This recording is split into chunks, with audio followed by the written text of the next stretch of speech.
Hola, ¿qué tal? Me da gusto saludarlos. Estamos aquí con el rabino Moisés Chicurel. Muchísimas gracias, rabino, por su tiempo.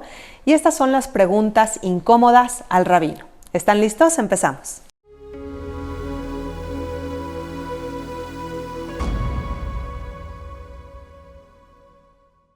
Bueno, pues finalmente hay hoy una importante cantidad de judíos alrededor del mundo, todos en diferentes países, y de eso vamos a hablar hoy.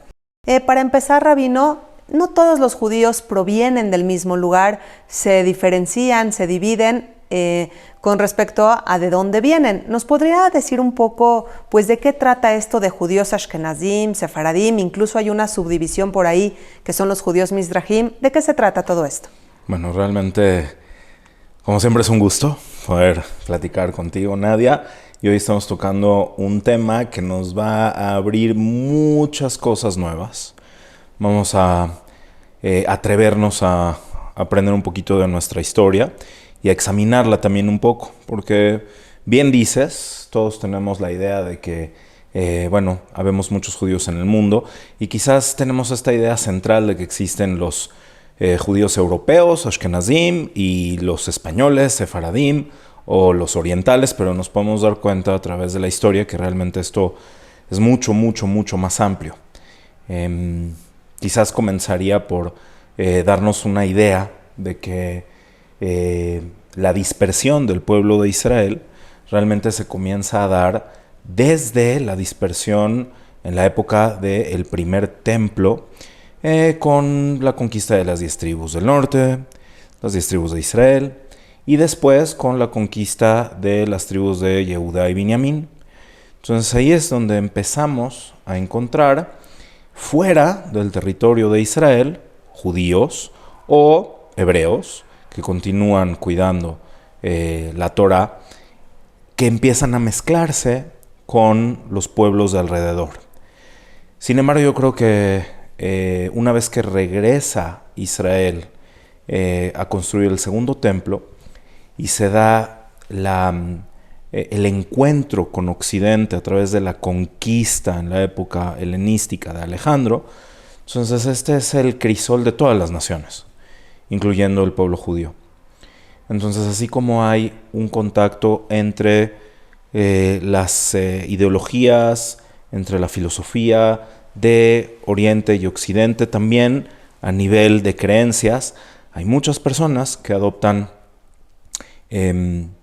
una ideología o incluso religión oriental viniendo de Occidente y viceversa. Y ahí es donde se puede empezar a hablar de una diáspora judía internacional. Ahí comienza la historia. Y entonces, cuando decimos judíos ashkenazim, ¿quiénes son ellos? Y ahí estamos hablando de algo mucho más reciente.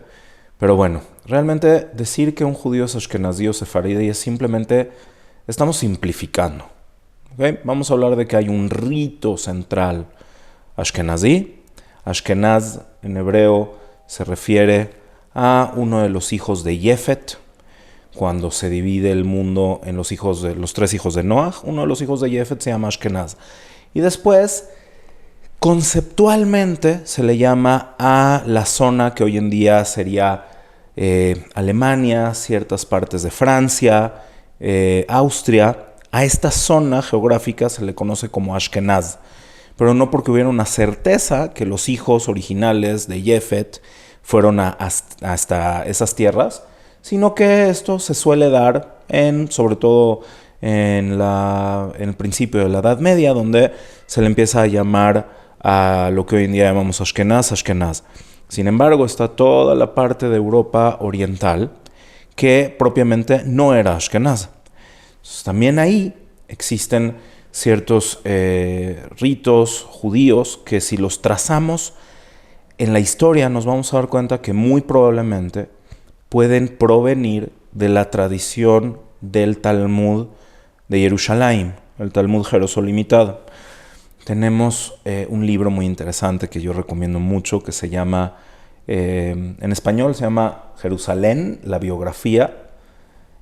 Originalmente fue escrito en inglés, Jerusalem, the Biography, que es de un autor que a mí me encanta, se llama se llama Simon Sebag Montefiore. Es como una Biblia, es como un Tanaj de historia judía. Es realmente muy interesante. Y él plantea esta posibilidad, que a mí me parece muy plausible, que una vez que existe la tradición del Talmud de Jerusalén, que representaba a los judíos que se habían quedado después de la conquista romana en Israel y también en territorio romano, en contraparte con los judíos que se habían quedado en el oriente, en lo que fue alguna vez Babilonia, Persia, y que constituye el Talmud de Babel, Talmud babilonio, aunque propiamente en esa época ya no era Babel. Entonces de aquí salen estas dos tradiciones centrales que con el paso del tiempo se van permeando. La tradición del Talmud Yerushalmi más hacia Europa es muy notorio en los judíos que están en el Imperio Romano Oriental, cuando se divide el cisma de los romanos, y a estos judíos se les llamaba romaniotes. No eran ni sefaradim ni ashkenazim. Es muy notorio que ellos siguen el Talmud de Jerusalén. Y después, en el momento en el que los grandes sabios de Babilonia van hacia la península ibérica, por el idioma, por la cultura, también ahí hay ciertas historias de cómo es que llegaron, pero se establecen en España y imponen las ideas del Talmud de Babilonia, y es así como nace el tronco que después se ramifica de lo que podríamos llamar como judíos sefaradim y judíos ashkenazim. Esa sería la respuesta nuclear a esta pregunta de por qué existen estas dos clases de judíos centrales, que provienen también centralmente del Talmud de Jerusalén y del Talmud de Babilonia. Y tenemos también la subdivisión dentro de los judíos sefaradim, que son los judíos mizrahim. ¿Quiénes son ellos? También muy interesante entender tanto históricamente como ideológicamente de qué se trata eso. Entonces decíamos que está este tronco y luego están las ramas. Bueno, vamos a hablar de la península ibérica, de España, de lo que hoy en día sería España y Portugal. Evidentemente también aquí existen varios, pero vamos a hablar de los judíos andaluces, que son árabe parlantes, que tienen una cultura completamente oriental. Vamos a hablar de los judíos que se mantienen más hacia el norte de la península ibérica, que también tienen más influencia de los judíos de Francia, o lo que hoy en día es Francia, e incluso Alemania. Y ahí nos vamos a dar cuenta que existen estos grandes sabios andaluces que tienen una fórmula de filosofía mucho más racional. La Kabbalah surge, como la conocemos hoy, en Castilla, pero también en Aragón, en lo que hoy en día es, hoy en día es Barcelona, Girona. Los primeros cabalistas de la Edad Media surgen en estas zonas, no así en Andalucía. Entonces, esto ya nos habla de dos corrientes dentro del judaísmo español. Y una vez que se da la dispersión de los judíos que vivían en la península ibérica, cuando somos expulsados en 1492, esto también va a ser notorio hacia los lugares a donde fuimos dispersos. Otra cosa muy interesante es que los judíos orientales, que provienen también de la tradición babilónica, pero que nunca van hacia la península ibérica, se quedan famosamente, por ejemplo, en lo que hoy es Arabia Saudita. Ahí están los famosísimos judíos de Yatrib, que son los judíos que se debaten si Mahoma es o no es un profeta, y si lo van a aceptar, o si los judíos son musulmanes, o si de plano hay fórmulas para coincidir o no, al final deciden que no. Están estos judíos orientales que ya vivían en Arabia, también en lo que es Israel hoy en día, en Irán, Irak y más allá todavía en Yemen. Estos judíos que estaban en Yemen probablemente están ahí desde épocas de antes del Segundo Templo y conservan costumbres muy particulares que evidencian que están ahí desde antes del Segundo Templo. Por ejemplo, que una parte de los judíos yemenitas leen la Torá de manera diferente a como la leemos el resto de los judíos en el mundo, porque se estableció la lectura de la Torá tal y como la conocemos hoy en día en la época de Ezra, en el Segundo Templo. Ellos, como no fueron a la reconstrucción del Segundo Templo, entonces se quedaron con ciertas costumbres que vienen desde antes. Y básicamente esta es la razón de estos núcleos, nodos de judíos que son sefaradim, ashkenazim. Tenemos a los judíos árabe parlantes que estaban en las naciones orientales y que de nuevo se vuelven a mezclar con los sefaradim, con los peninsulares, y ciertas costumbres de los judíos orientales prevalecen, aunque la mayoría de las ideas y de las costumbres legales, halágicas de los sefaradim se imponen por su número, por su capacidad intelectual, por su riqueza, entre muchas otras cosas, y con el tiempo van desapareciendo los romaniotes, que hoy en día son básicamente anecdóticos. Existen todavía algunos, hay un par de miles de romaniotes en Grecia. Y también, bueno, están los judíos mozárabes, que siguen existiendo, que son las comunidades orientales, que se les pueden llamar mizrahim, pero la realidad es de que como a casi todos estos países también llegaron sefaradim, se les clasifica bajo el mismo estandarte, judíos sefaradim, y básicamente también porque compartimos casi todas las tradiciones a nivel halágico, a nivel legal. Ahora, Rab, hablaba usted sobre la lectura de la Torá. Y es que ese tema me parece fascinante porque resulta que la gran mayoría, el 99%, claro, dejando a los judíos yemenitas fuera y una sección de ellos, pero la mayoría de los judíos en el mundo van leyendo la Torá exactamente al mismo tiempo, la misma perashá, es decir, la misma parte de la Torá semana a semana. Correcto. ¿Cómo es esto posible? ¿Cómo se logra y desde cuándo es así? Correcto. Bueno, entonces nos remontamos nuevamente al tiempo de la segunda construcción del templo, que realmente se habla de 2 templos, aunque en la práctica fueron 3. Pero cuando los judíos que habían sido exiliados a Babilonia y después Persia, se les permite volver a la tierra de Israel, entonces se crea lo que en hebreo se llama Knesset Agedolá, que es la gran asamblea. La gran asamblea que aglutina a todos los sabios que eran aptos para formar parte del Sanedrín, que normalmente debía de ser de 71 miembros. El punto interesante acá es que al volver del exilio hay más de 70 sabios que son elegibles para formar esta asamblea.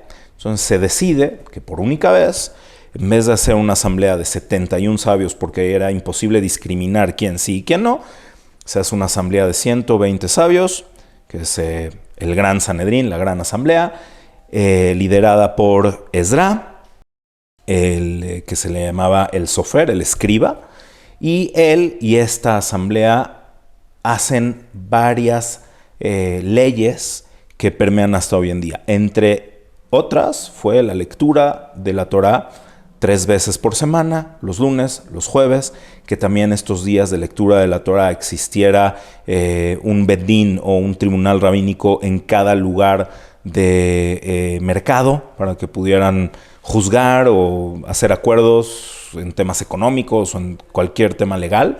Y en Shabbat que se leyera la porción correspondiente a la Torá para poder terminar de darle lectura a la Torá una vez cada año. Previo a eso, la Torá se leía en porciones más pequeñas y se terminaba de leer aproximadamente una vez cada 3 años. Y como decíamos, algunos de los judíos yemenitas conservan todavía esta tradición y leen porciones más pequeñas de la Torá, terminándola una vez cada 3 años. Sin contar, por ejemplo, a los samaritanos, que no son judíos, es otra religión, pero ellos también leen la Torá y la terminan no en un año, sino en mucho más tiempo. Y pregunta básica, ¿en todas las sinagogas de todo el mundo se lee la Torá en el mismo idioma, en hebreo? Bueno, entonces esa pregunta es súper interesante. Primero que puede existir la situación que en Israel y en la diáspora estemos leyendo una porción distinta. ¿Por qué se puede dar esto? Porque podemos llegar a tener un día de guardar, un día festivo, como Sukkot o como Pesach, que como sabemos fuera de Israel guardamos 2 días sagrados. En Israel se guarda un solo día sagrado, en cuyo caso, si este segundo día en Israel, que ya no es consagrado, es un Shabbat, entonces ellos van a continuar con la lectura de la porción de la semana siguiente, y durante ciertas semanas en la diáspora vamos a estar leyendo todavía una porción antes, hasta que nos empatamos leyendo una porción doble, ¿no? Eso sucede mucho. Pero en todas las sinagogas ortodoxas, en todas las sinagogas que seguimos la halajá, la ley judía, de acuerdo a lo establecido en el Talmud, en los sabios medievales, en los comentaristas, en la halajá, es la ley establecida en el Shulchan Aruch por Rabbi Yosef Karo y Rabá, que es Rabbi Moshe de Israelis, se lee en hebreo. Esto no hay discusión. Por supuesto, se trata de explicar. No solamente se lee la Torá, no solamente se hacen los rezos, sino que lo más común es encontrar también en el Bet Knesset una explicación de esta perashá, aunque sea más amplia o más breve. Y hay otros lugares donde en cada momento que se hace una pausa en la lectura de la Torá, el rabino da una breve explicación de lo que se va a leer en ese momento. Lo más recomendable es que uno durante la semana previa a la lectura de la Torá la estudie. Entonces, para eso existen miles de comentaristas que enriquecen el conocimiento de lo que se va a leer en la Torá, pero realmente siempre se lee en hebreo, menos las palabras en la propia Torá que están en arameo, porque tiene algunas palabras en arameo. Claro, rabino, y pues finalmente le quisiera preguntar, hay muchos judíos alrededor del mundo que no saben hebreo y que les gustaría entender pues la profundidad de la Torá en su propio idioma. ¿Qué opina de leer en el idioma de la persona correspondiente, pues la Torá para conocerla más, incluso si es Shabbat o si es una festividad, abrir el libro en la sinagoga y tratar de leerlo en el idioma correspondiente? Bueno, evidentemente esto es una muy buena recomendación. Sin embargo, no se hace así en público, porque además de la parte ritual o de la parte técnica del cumplimiento de las diversas mitzvot, una de ellas la lectura de la Torá, también nosotros tenemos la responsabilidad y la atribución de que el hebreo continúe. Hasta hace muy poco tiempo, algunas décadas, el hebreo era considerada una lengua muerta o casi muerta. Entonces, quienes aún la usaron, la leyeron, la cuidaron, entonces le dieron la trascendencia y la mantuvieron viva. Evidentemente, bueno, una de las situaciones que causó el principio de la reforma en Europa fue también la petición de la gente que querían hacer los rezos en alemán. Y esto fue muy controversial en Europa. Sin embargo, por ejemplo, en España, esto siempre fue así. Todos los textos que aparecen en arameo, o casi todos ellos, eran leídos en español, en judeo español o en ladino, después conocido como ladino, en nuestras sinagogas, tanto en, por ejemplo, Holanda, en Inglaterra o en el Imperio Otomano. Entonces, lo que causó muchísima controversia en Europa para los judíos sefaradim era algo súper normal, súper natural. Sin embargo, las partes de la tefilá que vienen en hebreo, esas siempre se han recitado en hebreo. De los primeros sidurim, o libros de rezo, que se hicieron en el siglo XVI en Holanda, para que la gente que provenía de España, muchos de ellos criptojudíos que volvían al judaísmo y no tenían forma de leer en hebreo, se imprimieron completamente en letras latinas y en fonética, con cierta traducción también. Pero se ha tratado de mantener siempre la lectura de las partes centrales de la oración y de la Torá en hebreo, aunque siempre pensando en aquellas personas que no lo conocen, con alguna edición que tenga tanto fonética como algún comentario o traducción.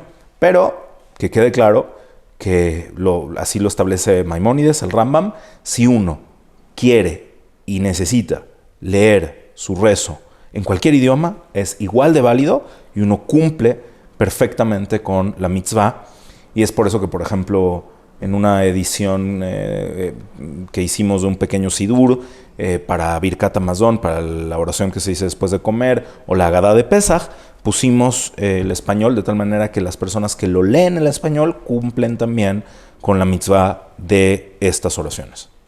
¡Qué maravilla! Porque hay muchas personas que pueden sentir culpa incluso creyendo que el precepto no está cumplido si no lo leen en hebreo, pero vale muchísimo la pena. La lectura siempre es hermosa y vale la pena entenderla. Rabino, una pregunta un poquito personal. ¿Usted a sus hijos en qué idioma les habla? Muy bien. Decidimos, cuando nuestros hijos eran chiquitos, decidimos hablar con ellos en español. Teníamos la opción de hablar con ellos en ivrit. Sin embargo, creo que la mejor forma de educar, sin duda, es en tu lengua materna.